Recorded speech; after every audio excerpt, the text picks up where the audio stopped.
अस्सलामुअलैकुम सर जी, मेरा नाम नबीला है। मेरे 7 बच्चे ने, मैं बेवा हाँ। मैनू 10,000 रुपया हर महीने मिलता है। अल्लाह मियां तुहानू सेहत दे, तुहानू ढेर खुशियां दे। जिन्होंने मेरे घर च खुशियां बखेरियां ने, अल्लाह मियां तुहाडे खजाने इंज ही भरे रहन। अल्लाह मियां तुहानू बहुता दे।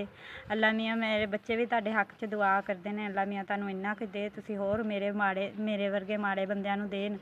अल्लाह मियां तुहानू सेहत दे, तुहाडे माँ प्यो नू सेहत दे। अल्लाह मियां तुहाडे माँ प्यो दी खैर करे, तुहाडी खैर करे। अल्लाह मियां तुहानू ढेरों खुशियां दे। दिए होए पैसे मेरे बड़े ही कम्म आंदे ने। मैं इन्हां नाल आटा, चीनी, लून, मिर्चां हर शै लैनी आं। और मेरे बच्चों की बमारी वास्ते कोई ना कोई, मैनू कोई टेंशन भी होवे, मैं इन्हां नाल बड़ी अपनी ज़रूरतां पूरी करनी। अल्लाह मियां तुहानू सेहत दे, अल्लाह मियां तुहानू बहुता दे। अल्लाह मियां मैं कहनी अल्लाह मियां ते तुहानू इन्ना के दे कि तुसी होर गरीब बंदियां नू देन। अल्लाह मियां तुहानू सेहत दे।